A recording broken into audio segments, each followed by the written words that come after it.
Senang sekali hari ini saya Pendeta Harapan Panjaitan menyapa saudara Bapak Ibu dimanapun berada dalam program Selalu Ada Harapan. Di dalam Yesus selalu ada harapan. Baiklah, hari ini saya akan menyambung di mana video saya yang pertama tentang kita membahas tentang kisah Ayub, di mana sudah latar belakang kita bedah dan juga bagaimana penilaian orang tentang Ayub. Dan kita akan masuk di dalam Ayub pasal 1 ayat yang keempat sampai yang kelima. Perhatikan saudara, Bapak Ibu, di sini di ayat 4 ini jelas sekali betapa hubungan antara anak-anak Ayub itu adalah harmonis. Jadi keberhasilan seorang ayah, keberhasilan sebuah keluarga itu kelihatan dari hubungan anak-anak mereka. Menurut penelitian, anak-anak yang melakukan narkoba, free sex, dikatakan di sana hasil penelitian teladan seorang ayah tidak mereka temukan, sehingga anak-anak ini mencari jati diri mereka, mencari gambar diri mereka itu di luar. Ini bahaya saudara, kalau anak-anak itu mencari jati diri, mencari gambar diri mereka, dan mereka ingin dianggap itu dari luar. Alangkah baiknya mereka mendapatkan semua itu di dalam keluarga. Di dalam kisah Ayub ini sangat luar biasa. Berarti anak-anak Ayub ini melihat teladan Ayub itu luar biasa. Keteladanan yang diberikan Ayub kepada anak-anaknya ini patut dicontoh, sehingga anak-anaknya itu menjadi anak-anak yang harmonis. Keluarga Ayub itu adalah keluarga yang harmonis. Jadi di ayat 4 dan 5 ini berbicara tentang relasi Ayub dengan Tuhan dan keluarganya. Teladan seorang ayah itu sangat penting. Karena apa? Karena inilah yang dicontoh atau dilihat anak-anak kita.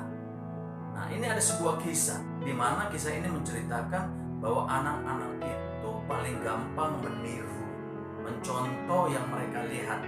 Nah, ada suatu ketika seorang anak kecil dan dia lari kepada pendetanya dan dia berkata, "Pak Pendeta, tolong doakan bahwa di rumah ada yang sakit." Dengan semangat Pak Pendeta datang ke rumah dengan anak ini dan dilihat terkejut hamba Tuhan ini, pendeta ini, karena yang dilihat yang sakit adalah kucing. Pendeta ini ingin tidak mengecewakan anak ini, dia doakan. Isi doanya seperti ini, "Hai kucing, kalau kau mau sembuh, sembuhlah. Kalau kau kucing mau mati, ya matilah. Amin." Kucing ini hidup. Karena berlalunya waktu, pendeta ini sakit. Dan anak ini mendengar bahwa pendetanya yang mendoakan kucingnya itu sakit. Anak ini pergi ke rumah pendeta itu dan dia berkata, "Pak Pendeta, saya mau mendoakan Pak Pendeta." "Ya, apa isi doa anak ini?" Dia katakan begini, "Pak Pendeta, kalau kau mau mati, matilah. Kalau kau mau hidup, hiduplah. Amin." Pak Pendeta ini tertawa. Dan memang Pak Pendeta ini jadi sembuh. Artinya anak-anak itu sangat gampang meniru apa yang dia lihat. Jadi saudara pendekasi Tuhan, kita sebagai orang tua, sebagai ayah, mari kita teladankan sesuatu yang baik, sehingga anak-anak ini akan meniru apa yang mereka lihat. Seperti anak-anak Ayub ini mencontoh teladan orang tuanya, sehingga kita baca tadi dikatakan anak-anaknya ini hubungan mereka antara satu dengan lain adalah harmonis. Di sana ada yang menarik kata-katanya, yaitu ayat 4, anak-anaknya yang lelaki biasa mengadakan pesta di rumah mereka masing-masing. Perhatikan saudara tentang kata biasa mengadakan pesta. Jadi masuk pesta di sini bukan pesta setiap hari. Mereka dugem, bukan.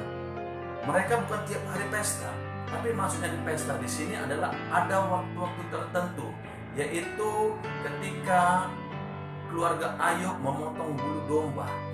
Jadi di sana ketika mereka mengadakan pemotongan, mereka mengadakan pesta. Nah, dalam pesta ini mereka bersuka cita. Dan yang kedua yang menarik adalah begini. Dikatakan mereka biasa mengadakan pesta di rumah masing-masing. Perhatikan, dari ayat ini timbul dalam pikiran saya, berarti anak-anak Ayub ini sudah pada menikah. Kan dikatakan di sana mereka biasa mengadakan pesta di rumah mereka masing-masing menurut giliran. Berarti anak-anak ini memiliki rumah masing-masing, satu orang satu rumah. Bisa dikatakan di sini anak Ayub itu sudah pada berkeluarga. Biasanya keluarga atau anak ini akan meninggalkan orang tuanya dan hidup mandiri ketika anak ini sudah berkeluarga. Oleh karena itu, berarti dari sini saya seperti di video saya yang pertama, bahwa umur Ayub itu sudah saya katakan lebih kurang 200 tahun. Kenapa? Karena Ayub secara tidak langsung dari kisah ini mungkin Ayub sudah memiliki cucu karena anak-anaknya sudah menikah.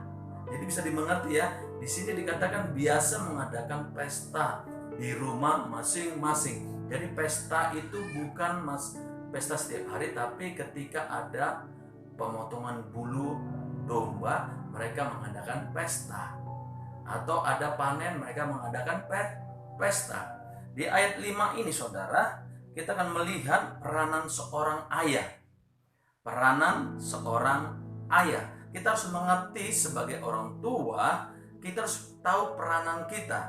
Di sini dikatakan setiap hari apabila anak-anak Ayub selesai melakukan pesta, Ayub mengambil peranannya.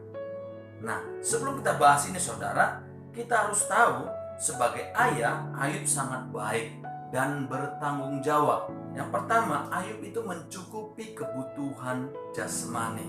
Jadi Ayub itu mencukupi kebutuhan keluarganya, baik makan, minum, pakaian, dan segala sesuatu.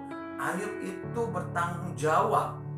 Itu ideal orang tua atau ideal seorang ayah harus bertanggung jawab. Yang kedua, yaitu Ayub itu mencukupi kebutuhan jiwani.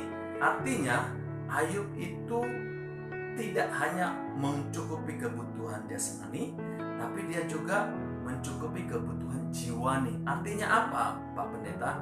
Jiwa ini ada bicara perasaan. Nah, jadi Ayub punya waktu duduk bersama anak-anaknya. Dia mendengarkan apa yang menjadi isi hati anak-anak ini. Jadi saudara, kita sebagai orang tua bagus kita bekerja keras, tapi ingat bahwa anak-anak kita juga perlu didengarkan. Jadi kita harus berikan waktu, punya waktu untuk duduk bersama anak kita, untuk mendengarkan keluhan mereka, cerita mereka, sehingga mereka itu menceritakannya di keluarga. Mereka tidak menceritakannya keluar. Karena kalau keluar mereka menceritakan isi hati mereka, perasaan pikiran mereka, itu bahaya. Kalau mereka menceritakan ke tempat yang benar. Bagaimana kalau diceritakan tempat yang salah kepada orang yang salah? Wah, bahaya, bisa hancur ini anak. Jadi kita sebagai orang tua kita harus bekerja keras mencari nafkah untuk kebutuhan jasmani keluarga kita. Tapi jangan lupa kita juga harus punya waktu untuk duduk bersama anak-anak kita, keluarga kita, istri kita, untuk kita dengar apa menjadi masalah mereka, apa menjadi kebutuhan mereka, apa yang menjadi curhat mereka. Amin. Jadi Ayub itu punya waktu. Dia hanya tidak mencukupi ke jasmaninya, tapi jiwanya.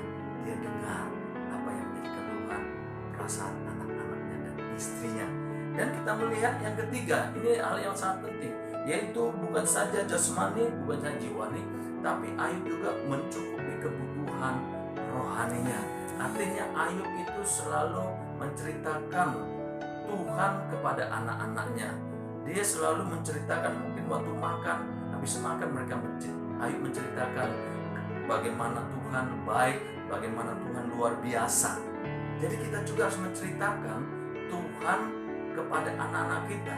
Bukan hanya kita mendengar, tapi kita juga harus menceritakan tentang Tuhan. Ayub lakukan itu.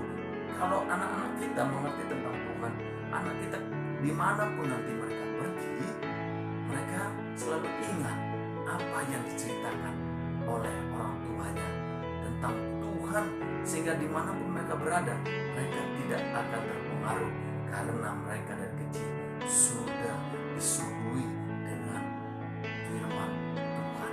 Amin. Itu terdapat dalam Mazmur 23 ayat 1-3. Mencukupi kebutuhan jasmani, mencukupi kebutuhan jiwani, mencukupi kebutuhan rohani. Itulah Ayub. Ayub adalah seorang ayah yang bertanggung jawab yang baik. Kita melihat di 5a, Ayub harus bertugas menjadi imam. Ini harus kita tahu, peran seorang ayah harus bisa jadi imam. Artinya ayah ini harus menjadi imam, mempersembahkan korban kepada anak-anaknya. Setiap kali anak-anaknya selesai melakukan pesta, Ayub selalu mengambil bagiannya sebagai imam, memperdamaikan, mengadakan korban penghapus dosa. Mungkin anak-anaknya melakukan kesalahan, ini sangat luar biasa. Jadi artinya kita sebagai orang tua tidak hanya kita memikirkan bagaimana sekolahnya tinggi, nanti jadi apa anak-anak kita, tapi kita harus berpikirkan bagaimana kehidupan rohani anak-anak kita. Amin.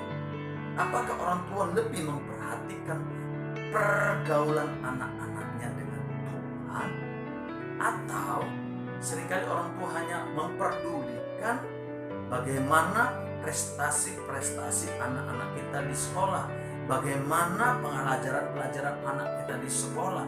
Apakah kita sebagai orang tua hanya fokus kepada itu, lebih memperdulikan hubungannya, pergaulannya, tentang masa-masa depan dia, tentang cita-citanya, atau kita lebih memperhatikan bagaimana hubungan anak kita dengan Tuhan? Ini penting, saudara. Karena itu Ayub melakukan ini. Dia mengambil peran sebagai ayah. Dia memperdamaikan. Dia mempersembahkan korban kepada Tuhan untuk penebusan anak-anaknya. Ayat yang ke-5b dikatakan, sebab pikirnya mungkin anakku sudah berbuat dosa. Artinya apa, saudara? Ini berbicara keberhati-hatian. Keberhati-hatian Ayub. Mana tahu mungkin anakku sudah melakukan kesalahan, menghina Tuhan, berbuat dosa terhadap Tuhan karena pesta yang mereka lakukan. Ini luar biasa. Kita juga harus punya keberhati-hatian, kepedulian terhadap apa yang anak-anak kita kerjakan, apa yang mereka lakukan. Ayub itu memiliki keberhati-hatian. Karena apa? Karena mungkin pertama terbuka kemungkinan karena pesta anak-anaknya itu berbuat dosa terhadap Tuhan. Yang kedua, di sisi lain Ayub mengambil tanggung jawab, tidak lepas tangan terhadap apa yang telah dilakukan anak-anaknya. Wow, ini luar biasa, saudara. Ini semua dilakukan Ayub karena Ayub fokusnya adalah Tuhan. Artinya, jangan sampai karena pesta, jangan sampai karena kesuksesan, jangan sampai karena keberhasilan kita melupakan Tuhan. Jangan sampai semuanya itu membuat hubungan kita dengan Tuhan menjadi renggang, mengganggu hubungan kita dengan Tuhan. Itulah yang Ayub lakukan. Bagi Ayub, Tuhan itu segalanya. Bagaimana Tuhan disenangkan lewat apapun yang Ayub lakukan. Jadi Ayub memiliki hubungan relasi dengan Tuhan yang baik, dan juga punya relasi atau hubungan terhadap keluarganya baik.